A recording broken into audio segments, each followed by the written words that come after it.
母亲，孩儿不孝，来陪你。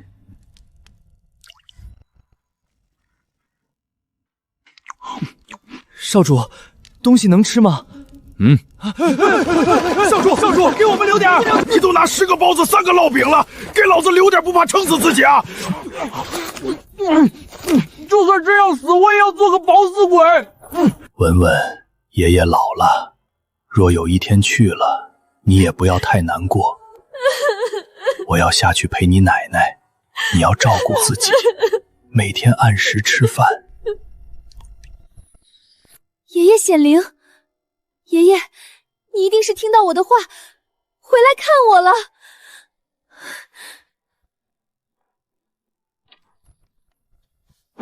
爷爷，你那边一定很冷吧？我把衣服都给你抱过来，你记得穿啊。收到了，爷爷真的收到新衣服了。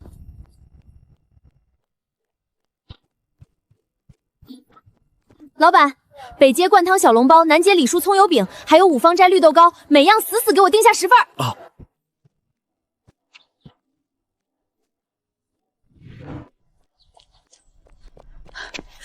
文文，你没事吧？婶子，你放心，我正忙着进货，准备把爷爷镇上那家超市重新开张。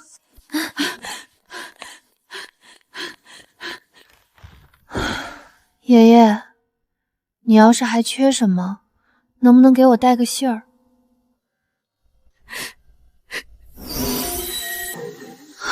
多谢仙子赐予圣物，救命之恩，萧某永世不忘。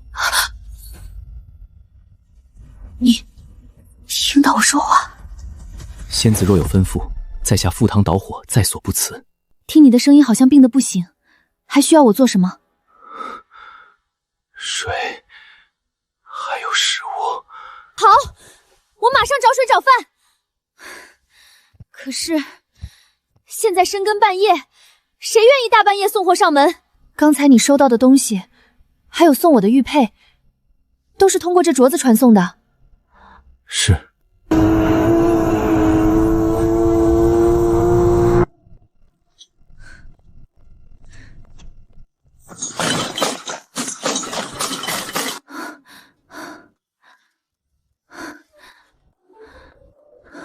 喂，能听到吗？听到吗？我给你找到水和吃的了，你找个空地儿接货，东西可能有点多。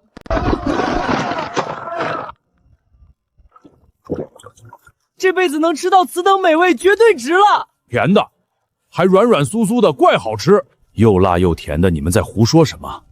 我这吃进嘴里的，分明就是极品软肉啊！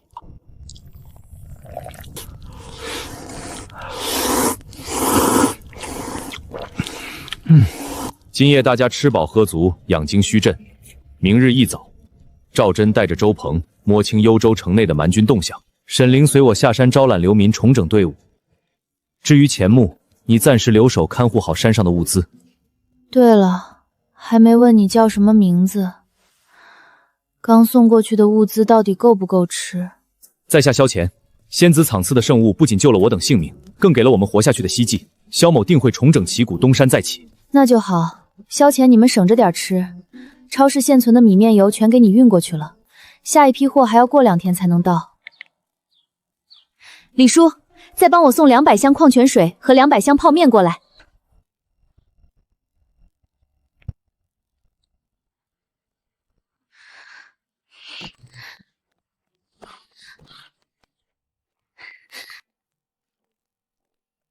老板，你这儿收古董吗？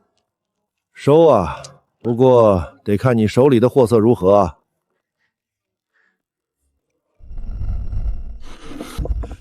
这位小姐，里边请，我们进屋详谈。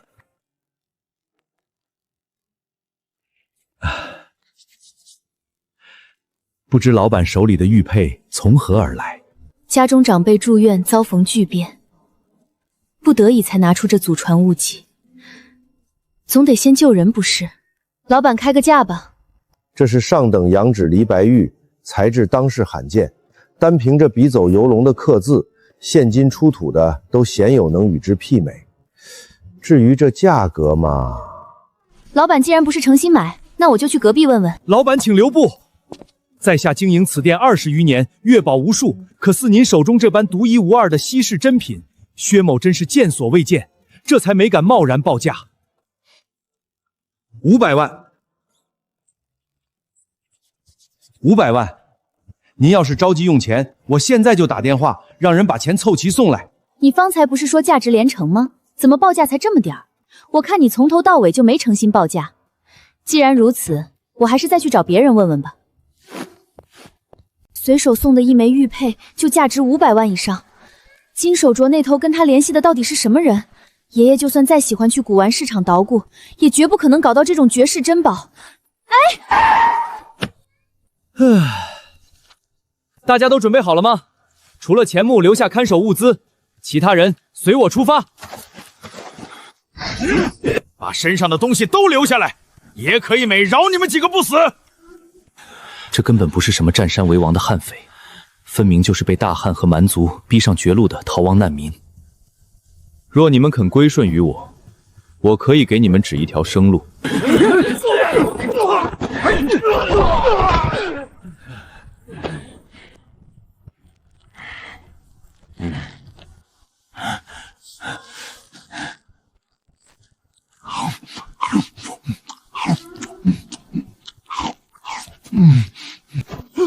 贵人，求求您发发慈悲，收留我们吧！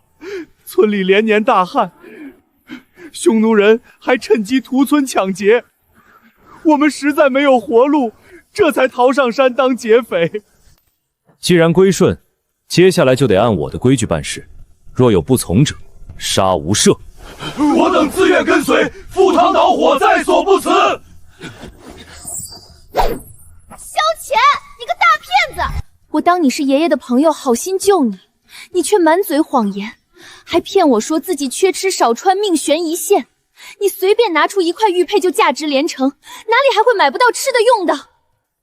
周鹏，带着新收编的人原地休整，给每人发放净水和食物。是。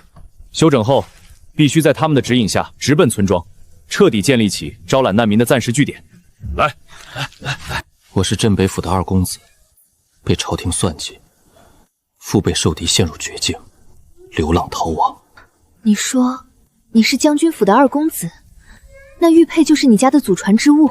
萧家早被满门抄斩，如今的大旗再无镇北将军府。至于萧某，不过是个苟延残喘的亡命徒罢了。萧乾，对不起，我也没想到你竟然跟我一样，全都是一个人孤零零的活在这世上。你放心，这块祖传玉佩我绝对不卖，我会自己想办法去筹钱进货。还有，以后别叫什么仙子，我叫孙慧文，你直接叫我文文就好。他缺钱，接连2次送来这么多神仙吃食，必然耗费难以想象的巨大财力。把你们身上的全部金银都交出来，一个子儿都不许剩。将军，这金钗是我准备留给媳妇儿的呀！只要将来夺回幽州，必定赏你整整1箱绝世珠宝，随便挑。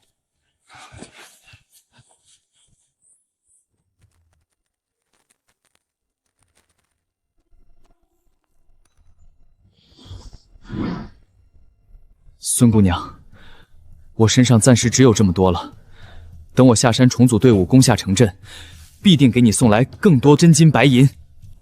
以后我随恩人姓孙，你们全叫我孙二。周鹏，去寻一副面具来。既然这世上再无大旗，我也再无需要坦诚相见的故人。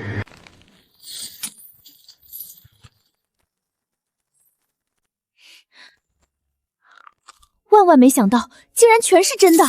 华国历史上根本没有大旗，更没有天启这个年后。可眼前这些真金白银在叫嚣着，那个满门抄斩的镇北将军和他的大旗，分明真实存在。啊！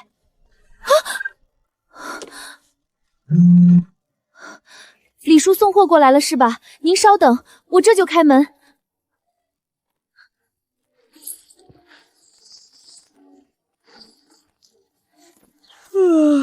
实在不好意思，我今天实在太困，没听见。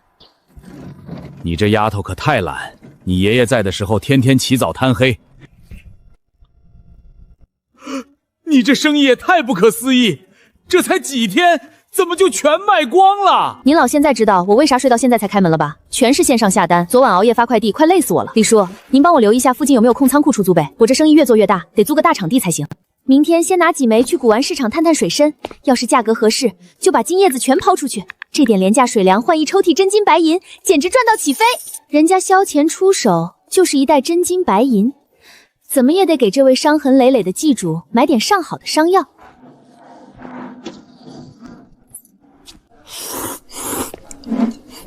刘叔，今天怎么没吃婶子做的热乎饭呀？哎，别提了。自从你虎子哥上个月生了个大胖小子，电话里天天催你婶子去带娃，我现在一日三餐只能对付外卖。哎呦，怎么还红眼了？是不是遇到什么难事了？跟叔说。我有个朋友，天天带着兄弟去攀岩越野，动不动就骨折流血。叔，跌打损伤药给我来一打。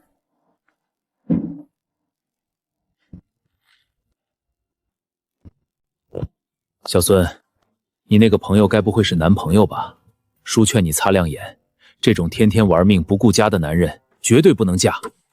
叔，您别瞎猜了。那什么，我明天中午亲手给您送顿热饭来哈，先走了。想什么呢？我跟萧乾八竿子打不着，就算有点关系，那也是纯粹的买卖关系。看在真金白银的份上，这哪是普通传家宝，分明是老天爷给我送来的超级大主顾。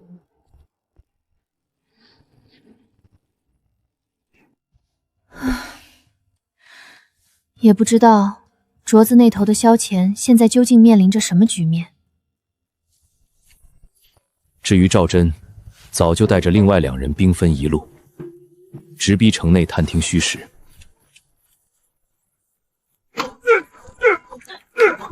死娘们儿，还敢咬老子！我看你是活腻了。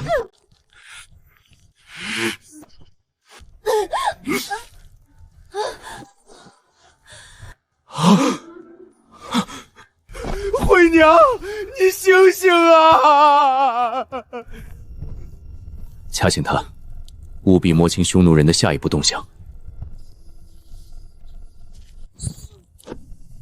把他们身上值钱的物件，还有军服盔甲，全给我拔干净，留作日后进城的伪装。那蛮子土路他们只是先锋，匈奴大军过几天就要血洗并州，隔壁李家妹子抵死不从，被当场劈碎了脑袋，2岁大的女娃也被活活摔死。都怪萧家军软弱无能，若不是镇北侯父子溃不成军，我们怎会遭此大劫？所有人分成男女2列，按年纪排队领取水和食物。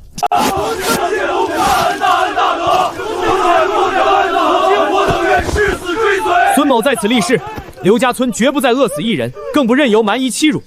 众乡亲须听我号令，同心协力，共抗蛮夷，复我河山。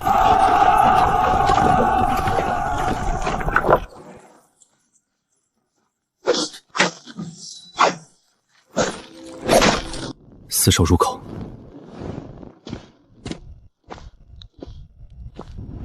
萧乾，准备好没？我又买了水和食物送过来。仙子尽管送来。哎呀，都说了多少遍了，不要再叫我仙子啦。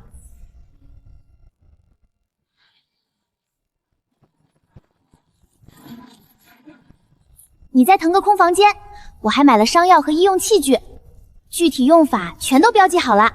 对了，你身上的旧伤好点没？回头我去帮你问问大夫。你们大齐王朝到底是什么样子的呀？你真的是古代人吗？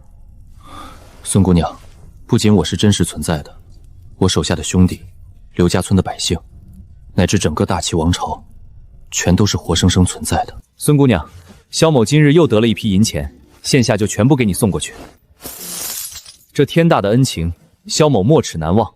日后若能驱除蛮夷，收复河山，必定回馈更多的金银财宝作为报答，绝不食言。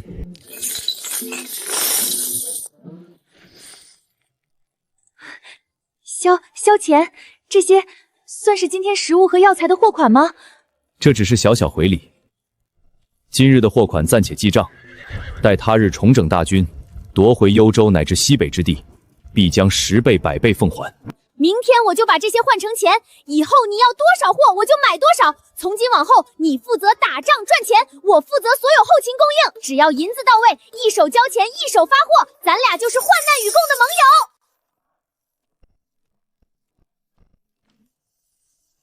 听说了吗？孙将军正在刘家村招兵买马，只要愿意归顺，甚至允许携带家眷前往投靠。只要肯去，水和粮食绝对管够。张家两口子一大早就装病溜出城了。与其窝在城里随时被匈奴人乱箭砍死，不如赌一把冲出去寻条活路。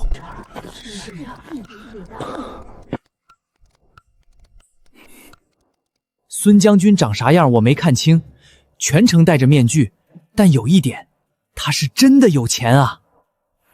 你们是不知道，就这稀罕吃食，孙将军大手一挥，直接砸钱拿了10箱不止，还放话再苦不能苦弟兄。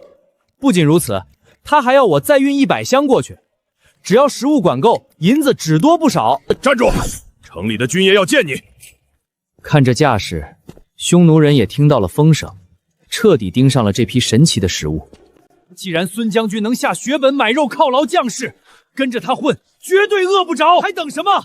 难不成留在城里等死，当断头鬼？走，去刘家村。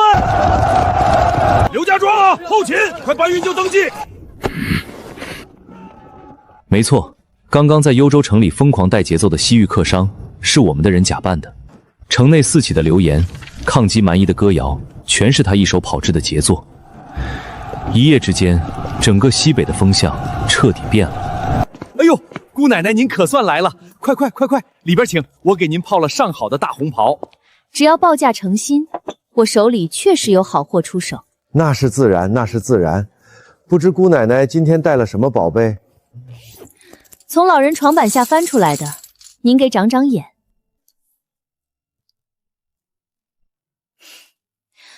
薛老板到底要不要？成色不行，我立刻换下家。哎，姑奶奶别急呀，有话好商量。3000元一枚，成交。丁，支付宝到账16万5千元。姑奶奶慢走，下次有好货一定想着老朽啊。之前砸给萧钱的物资加起来还不到5万，这一波简直是血赚。接下来必须加快扩张，找路面盘仓库，疯狂囤货。孙姑娘，你那边有水吗？不要你上次送的那种瓶装甜水，只要是水就行，山泉水、溪水，再不济池塘水井水也行。总之只要能喝能用，越多越好。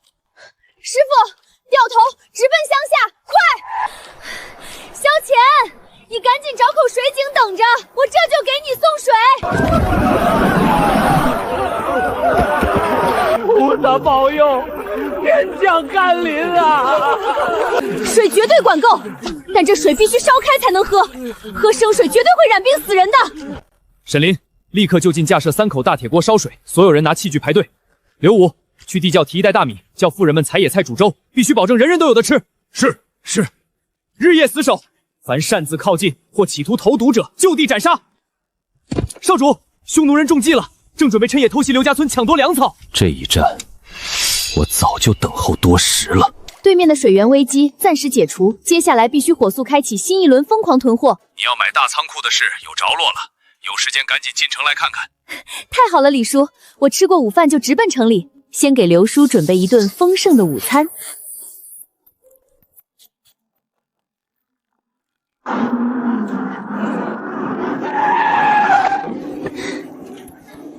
文文，这是我远房侄儿卢晓，在南方大药厂上班，我这店里大半的药材可都是从他那儿拿的货。来，正好一起边吃边聊。我来弄。孙小姐厨艺了得，今日我可是沾了表叔的光了。卢哥客气了，以后少不了要麻烦你这位南方药业的销售大藏。表叔早提过，你前天下了笔大订单，日后只要需要补货，我绝对随叫随到。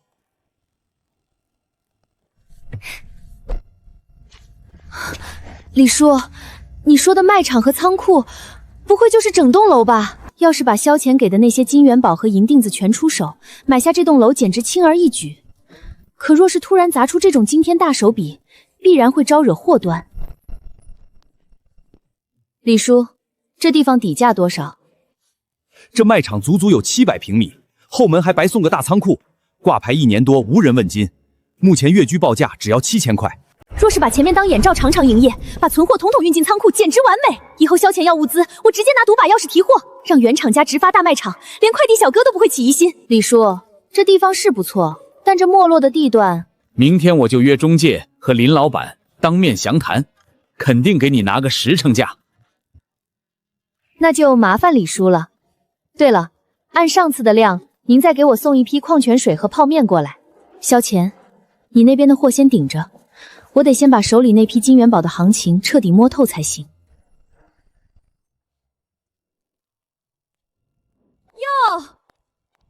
哟，原来是文文啊！要不是今儿个凑巧碰上，舅妈都快不敢认了。慧文，你认错人了吧？我根本没有什么舅妈。这死丫头考上重点大学，现在连金店都逛得起。这根金大腿今天绝对不能松。你妈已经嫁人有新婆家了，你再死缠着她，她还怎么过日子？往后你就跟我们老刘家没关系，别再动不动跑到我家门口哭喊嚎丧，丢人现眼。幸亏爷爷半路把你背回来，不然你这只小黑猫走丢，让爷爷上哪儿找去？那场高烧足足烧了3天3夜，万万没想到，最后救下我们爷孙的居然是隔壁的刘叔。当年非亲非故的刘叔硬塞给爷爷500块救命钱，而跟我血脉相连的外婆和舅妈却恨不得我死。现在爷爷不在了，他们看我有了钱，倒考来大言不惭地说什么打断骨头连着筋了。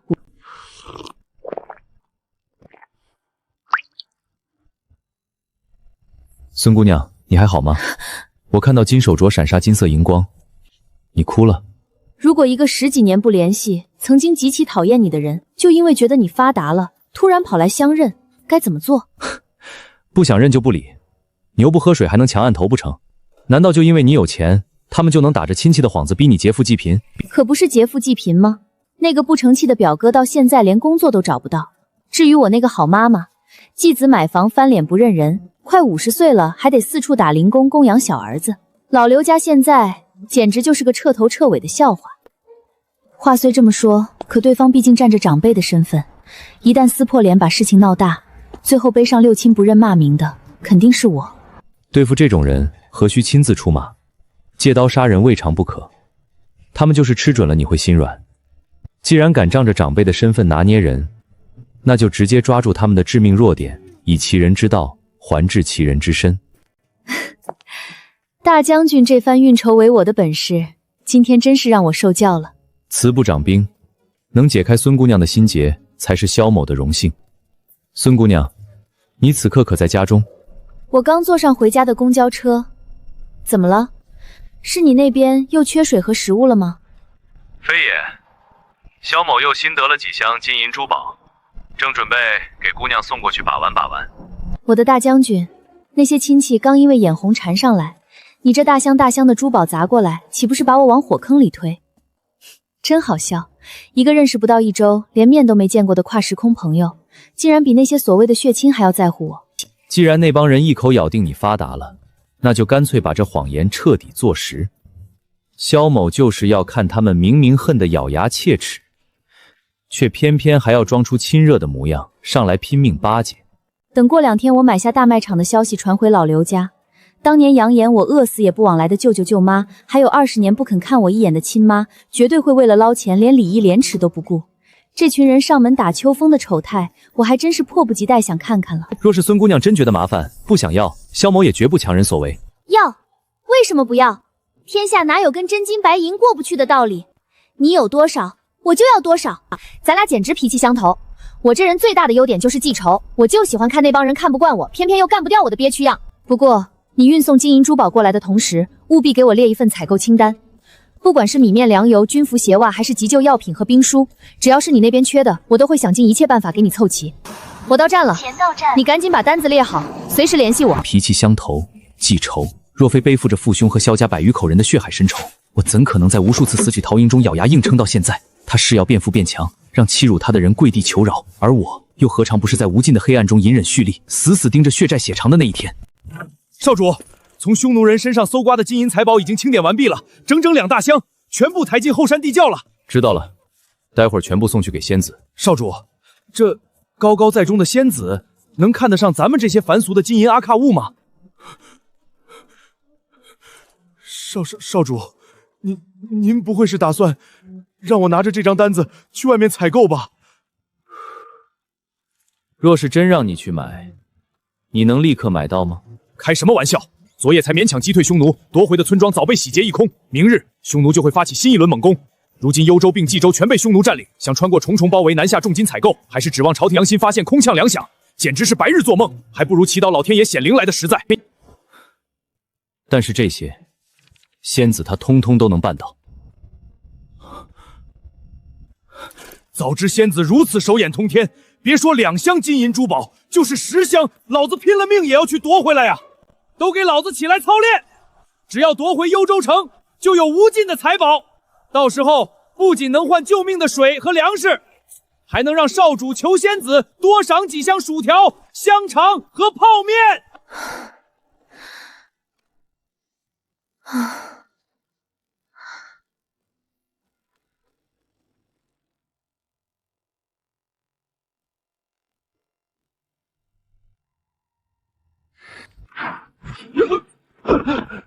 原以为这些守军有多大能耐，结果全是一群废柴。刘先生，带路吧！你若敢耍我，小人不敢隐瞒，地窖入口就在后山。这边。只要借着今夜的东风点燃火把，再射出漫天红箭，这群人绝对会被烧成灰烬。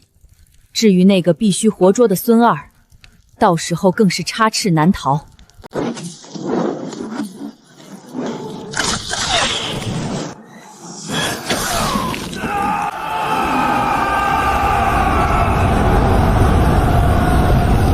走。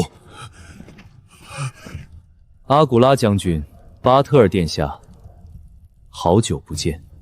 想请君入瓮，你怎知自己不是瓮中之鳖？殿下不妨回头看看，你那帮签兵还在吗？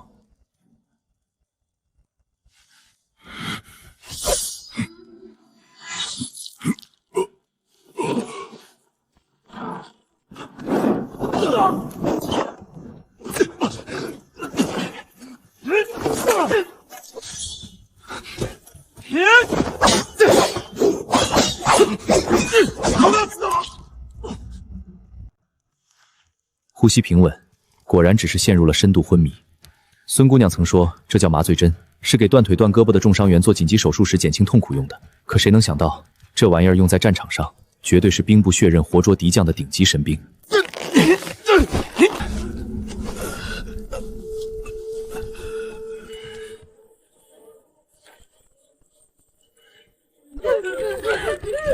快，这边！我发誓，定要尽快攻下幽州城，给流离失所的百姓一个交代。在军需还没到货的绝境下，孙姑娘竟然凭空送来了整整100斤新鲜猪肉和200斤水灵灵的大包菜。这下村民和将士们的吃喝彻底有了着落。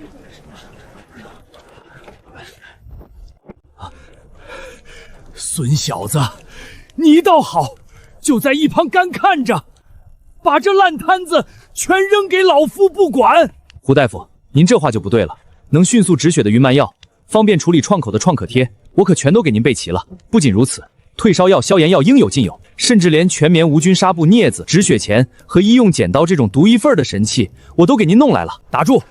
我知道你能耐大，能弄来这些闻所未闻的特效药和医用器械，可问题是咱人手不够啊！你看看地上躺着的这110号人，哪个不等着急救？老夫总不能长出3头6臂来。不好！胡大夫，您老单打独斗可不行。您不仅要多收几个徒弟，甚至可以给全军将士上一堂课，教他们如何用酒精棉签清理伤口，自己贴创可贴。不如就从刘家村的孩童里挑几个机灵的，收做弟子给您打下手。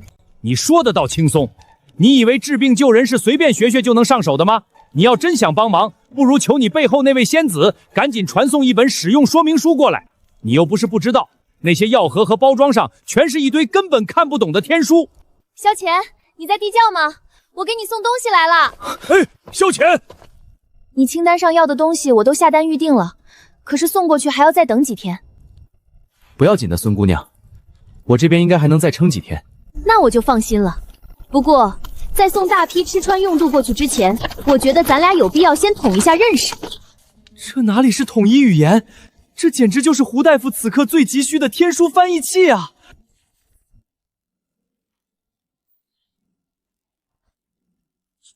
少主，你怎么躲在这里看起书来了？可让我们好找啊！出大事了！驻守并州的匈奴五皇子巴图布得知三皇子战败被擒，勃然大怒。此时他不仅下令幽州守军死守不出，更是亲率主力大军急行军狂奔而来。哦，来的正是时候。通知前目沈历前来议事。是。等等，拿去给胡大夫，就说他求的天书我已经帮他要过来了。待会儿兄弟几个开会，人手一份。从现在起，都给我学起来，谁也别想偷懒。属下这就去传令。孙姑娘，谢谢你送来的书，萧某受益匪浅，我定会认真研读，务必做到理论与实践相结合。连理论与实践相结合都知道了，说明是真的看懂了。从此以后，总算不是我一个倒霉蛋在受苦受累了。先去县里把金条出手换点启动资金，再去茶楼会会林老板。一切顺利的话，必须尽快把卖场盘下来。刘叔，饭菜我送来了，今天有急事就不陪您吃了。得知孙小姐急着去县城，刚巧我也要回去，不如坐我的车，顺便聊聊你昨天微信里提的那笔大订单。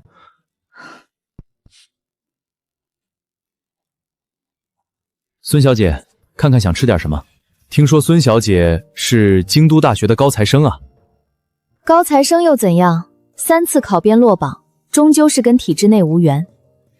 现在只能回乡下守着爷爷的小卖部喽。最让我痛心的是，曾经信誓旦旦要接爷爷去大城市享福，结果等来的却是他病逝的噩耗。我甚至连他最后一面都没赶上。孙小姐，你昨天提的那笔单子，不仅药品种类繁多，数量更是庞大，不知到底要销往何处？卢老板果然慧眼如炬。卢老板也清楚，现如今国际形势风云突变，战乱四起。虽说东大明确表示绝不站队，但这民间嘛……懂。就像某疆的无人机，如今自由翱翔在中东大地，对外当然宣称，这只是纯粹的民用商业行为。我同学如今就在国外，我跟您预定的这成千上万份纱布、退烧药、云白药等医疗物资，全都是用作正常的国际人道主义救援。我敢保证，这绝不会给您带来任何麻烦，这一点请您务必放心。孙小姐误会了，我绝不怀疑你的动机，只是如今国外局势混乱，我还是要提醒你同学小心行事，注意安全。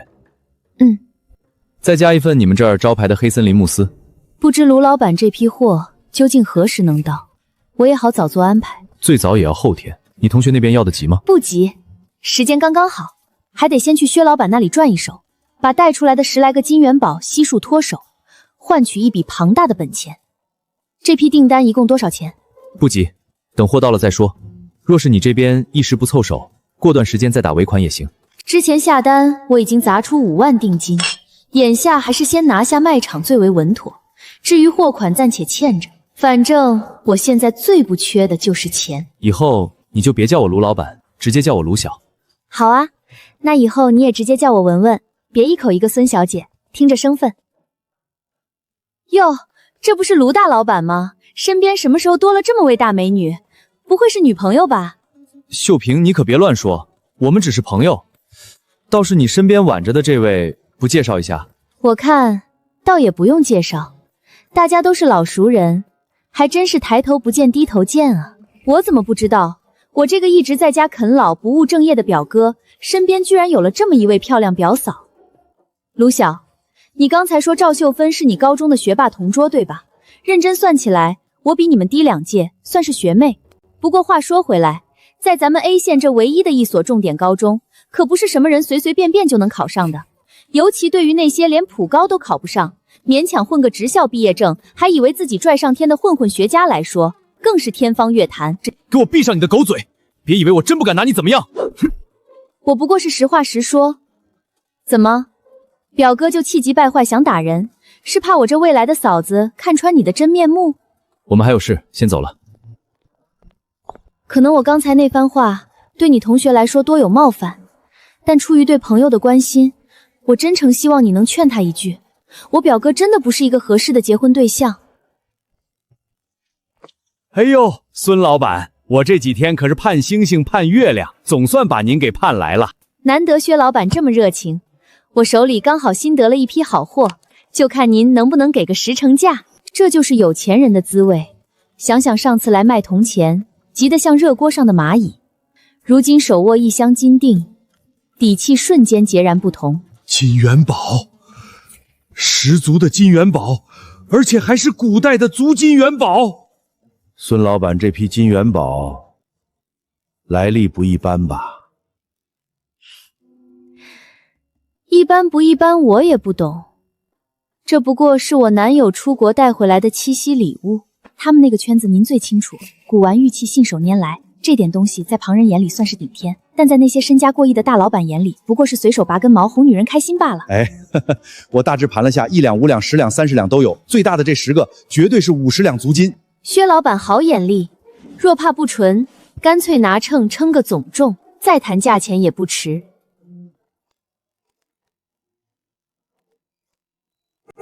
慢着，近来金价一路飙升，市面最新价已经飙到745元一克，但我这箱可是十足的古代金元宝，市面上绝无仅有。不仅绝无仅有，更是新鲜出土的好货。这41750克的金元宝，按1000元一克算，总价4175万，直接凑个整，给我4200万。至于回头你能翻倍赚多少，那是你的本事，我绝不过问。但是薛老板，若是日后有人顺藤摸瓜找我麻烦，或者你觉得我这小女子好欺负，想趁机敲诈，不妨先掂量掂量自己有没有那个本事。薛某明白。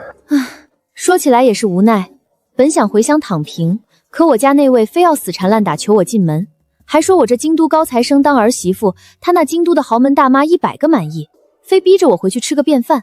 若是普通外室，谁敢拿千万资产随意打赏？可若是顶级豪门未来的正牌儿媳，那一切就严丝合缝。别说4200万，就算再翻1倍也得咬牙拿下。这等通天的人脉，可比金子值钱100倍。那就依孙老板所言。孙老板真是人多忘事，该不会把你我约好的见面时间给忘得一干香二净吧？林老板，我这边有点事儿，可能要晚一点到。听这声音是林大头，孙老板也认识他。孙老板如今真是业务繁忙，连林老弟都约上了，难不成还有大生意？既然大家都是熟人，今天我做东，薛老板不妨一起去喝杯茶。实体零售的寒冬不是预言，是现状。3、4线城市的商圈红利早已卧底，现在的线下卖场多开一天就是多亏一天，弃兵保车犹未晚矣。你那卖场面积和户型确实无可挑剔，可大环境摆在眼前，线下实体早已是逃不过的关门飓风。若是诚心想出手，价格必须再砍一刀。毕竟我可是冒着血本无归的风险在接盘。敢问孙老板，大学读的什么专业？国际金融。林老弟，别说是你，连我这老江湖在孙老板面前都撑不过3个回合。听老哥一句劝，跟孙老板做这笔生意，绝对稳赚不赔。那是自然，薛老板好手段，3言2语就把钱塞回好兄弟口袋，又让我两手空空。孙老板斥巨资拿下这商业楼，不知未来究竟打算如何经营？我打算将整栋综合体彻底翻新重造，不知林老板手里有没有靠谱的装修团队推荐？原来萧乾曾经传授的那些拿捏人心与整合资源的帝王术，竟然在现代商战中被我运用的炉火纯青。将军，前面就是并州近道。原来萧乾昨日就截获了逆天情报，驻守并州的敌军五王子巴图部已经倾巢而出，正急行军扑向幽州。千钧一发之际，萧乾瞬间嗅到了绝地反击的血腥味。可他万万没想到，那座本该面临血战的幽州城，此刻竟然经历着一场颠覆认知的相位打击。这到底是什么神仙味道？幽州城的父老乡亲们听好了，主动开城门者，一人一碗香喷喷的面条。幽州城的蛮夷放下武器，缴械的不杀！冲啊！这群古代难民做梦都没想到，此生吃过最神仙的美味，竟然是一碗香辣面。这名字之所以能传遍全军，全因为我忍不住显摆自己认识包装袋上的现代天书。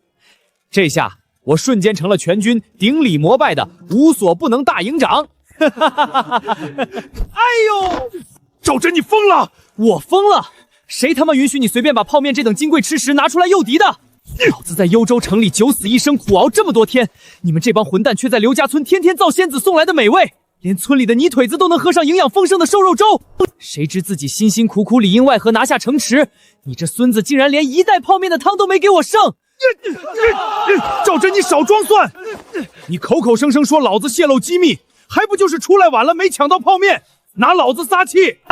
萧乾早料定巴图部会直捣黄龙，他叮嘱留守将领死守16字真言：敌进我退，敌驻我扰，敌疲我打，敌退我追。将军，幽州城已落入孙家军之手，孙二率主力直逼并州老巢。原来孙姑娘兵书上的围魏救赵，精髓根本不在于攻下魏国，而是逼得敌人首尾不能相顾。我倒要看看这位草原修雄该如何抉择，是咬牙吞下幽州失守的恶气，还是调转马头火速回援并州老巢？切，我看啊，你还是别高兴得太早。大家又累又饿的，连站都快站不稳了，哪来的力气攻城？你拿头去一鼓作气啊！孙姑娘放心，我已经命人就地休整，埋锅造饭。什么？你们摸到敌衙家门口，居然现场生火做饭，生怕守城敌军看不见你们的炊烟是不是？赶紧打住！你亏你还笑得出来，赶紧让炊事兵停手。好，我全听你的，已经让大家熄火了。上次送来的面包、薯条还有剩，将士们省着点儿。对付一口也够吃了。够什么够？你给我等着！老板别关门，不管什么馅儿的包子，先给我来2000个，必须是熟的。您确定是2000个？能再多点更好，我现在就要。1000份干挑面，要快。矿泉水、可乐、橙汁、绿茶，各订100箱，全部送往西郊大白塘仓库。找块空旷平准的场地，把下午送去的那块10米乘12米的大雨布铺开，千万别让将士们踩脏了。这还只是第一批，赶紧告诉我味道如何。只要清空这批，后续的熟食立马续上。孙姑娘，您的大恩大德，萧某无以为报。赶紧打住！这话听得我耳朵都要起茧子了。刚卖了1箱你给的金元宝，结果钱在手里还没捂热就花个精光。这点花销不足挂齿，不够就再卖1箱。等我彻底攻下并州城，就把整座城的金银财宝全搬来送你。别，快停下！我卧室已经被你那俩宝箱塞得连下脚的地方都没了。对了，赶紧说说你现在嘴里嚼的到底是什么？这圆筒里有又辣又脆的炸鸡翅，还有夹着菜叶和肉块的软面饼。破案了，绝对是全家桶。过瘾，实在过瘾。这可是绝版小灶，只够咱俩尝个鲜。我曾在野外烤过无数飞禽走兽，怎么连这味道的1/1000都不如？废话，没有我们现代独家的灵魂烧烤料，你们古人就是把火星子烤出来，也做不出这种神仙美味。要不等将来我亲自烤给你吃。将军，全军吃饱喝足，只等您一声令下。孙姑娘，今日这份恩情，萧某定不相忘。接下来，我要亲自带兵踏平敌城。这么快？刚才光顾着聊天，还有最后一批现代熟食没送过去呢。不必了，将士们早已饱腹。那就等打完仗再吃。我等你们凯旋归来。今日就算战至最后一人，我也要把孙二挫骨扬灰，为我大哥报仇！放矢！弟兄们，杀！只要拿下并州城，刚才没吃过瘾的绝世美味，庆功宴上直接原样包全，每人再发一份。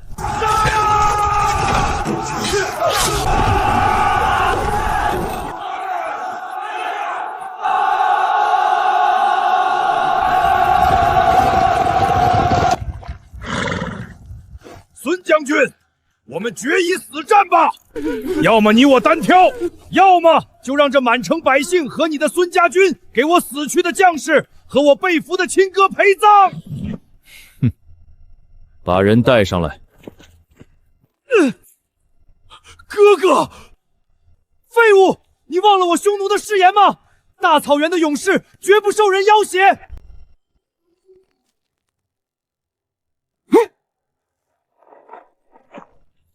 我可以决斗，前提是你先放了百姓，否则本将定要你哥哥求生不得，求死不能。听说你从小父母双亡，全靠哥哥相依为命，如今眼睁睁看亲哥被人折辱虐待，你竟无动于衷，当真是冷血无情。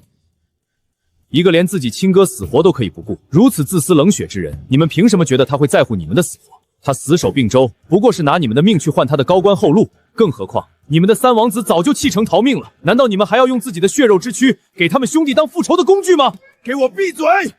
我杀了你！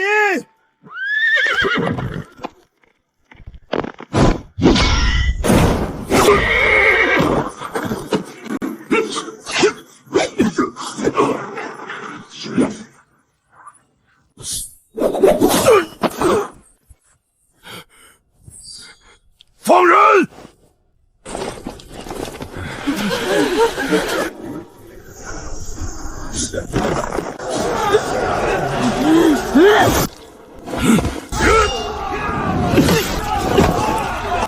格杀勿论！